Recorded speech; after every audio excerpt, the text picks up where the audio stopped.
السلام علیکم ورحمۃ اللہ وبرکاتہ۔ حضرت ابو ہریرہ رضی اللہ تعالیٰ عنہ سے روایت ہے کہ نبی کریم صلی اللہ علیہ وسلم نے بیان فرمایا کہ جریج ایک عبادت گزار آدمی تھے۔ انہوں نے آبادی سے باہر ایک عبادت گاہ بنا لی اور اسی میں رہا کرتے تھے۔ ایک بار ان کی ماں ان کے پاس آئیں جب وہ صلاۃ میں مشغول تھے۔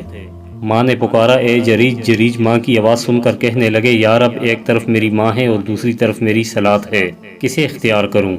چنانچہ اپنی صلاۃ میں ہی مشغول رہے اور ماں واپس چلی گئی۔ دوسرا دن ہوا تو ماں پھر آئی اور اس وقت بھی جریج اپنی صلاۃ میں مشغول تھے۔ ماں نے کہا، اے جریج۔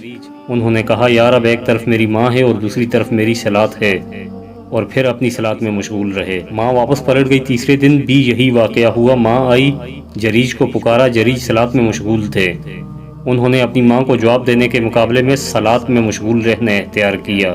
ماں واپس چلی گئی لیکن جاتے وقت یہ بد دعا کر گئی کہ اے اللہ، جریج کو اس وقت تک موت نہ دینا جب تک بدکار عورتوں کا چہرہ نہ دیکھ لے۔ ایک دن بنو اسرائیل آپس میں جریج اور ان کی عبادت کا ذکر کر رہے تھے کہ ایک بدکار عورت نے، جس کے حسن و جمال کی مثال دی جاتی تھی، کہا کہ اگر تم چاہو تو میں تمہارے لیے جریج کو فتنہ میں مبتلا کر سکتی ہوں۔ چنانچہ اس عورت نے جریج کو اپنے جال میں پھنسانا اور فتنہ کا شکار بنانا چاہا، لیکن جریج نے اس عورت کی طرف کوئی توجہ نہیں دی۔ بالآخر وہ ایک چرواہے کے پاس چلی گئی جو جریج کی عبادت گاہ کے قریب پناہ لیا کرتا تھا۔ عورت نے اپنے آپ کو چرواہے کے حوالے کر دیا۔ کچھ عرصہ بعد اس بدکار عورت کے ہاں بچہ پیدا ہوا تو اس نے کہا، یہ جریج کا بچہ ہے۔ لوگ جریج کے پاس آئے اور انہیں اپنی عبادت گاہ سے نیچے اترنے کے لیے کہا اور ان کی عبادت گاہ کو مسمار کرنے لگے اور جریج پر تشدد کرنے لگے۔ جریج نے دریافت کیا کہ بات کیا ہے؟ لوگوں نے جواب دیا کہ تمہارے اس بدکار عورت کے ساتھ تعلقات تھے جس کے نتیجے میں وہ آپ کے بچے کی ماں بن گئی ہے۔ جریج نے پوچھا، وہ بچہ کہاں ہے؟ لوگ بچے کو لے کر آئے۔ جریج نے حیران کن نظروں سے بچے کی طرف دیکھتے ہوئے کہا، مجھے ذرا صلاۃ پڑھنے دو۔ صلاۃ پڑھ کر فارغ ہونے کے بعد جریج بچے کے پاس آئے اور اس کے پیٹ پر پونچھ کر کہا، اے بچے، تیرا باپ کون ہے؟ بچے نے جواب دیا، فلاں چرواہا۔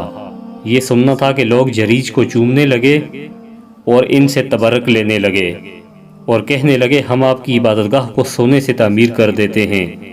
جریج نے کہا، نہیں، میری عبادت گاہ اسی طرح مٹی کی بنا دو جس طرح سے تھی۔ چنانچہ جریج کے کہنے پر لوگوں نے سب کچھ ویسا ہی تعمیر کر دیا جیسا پہلے تھا۔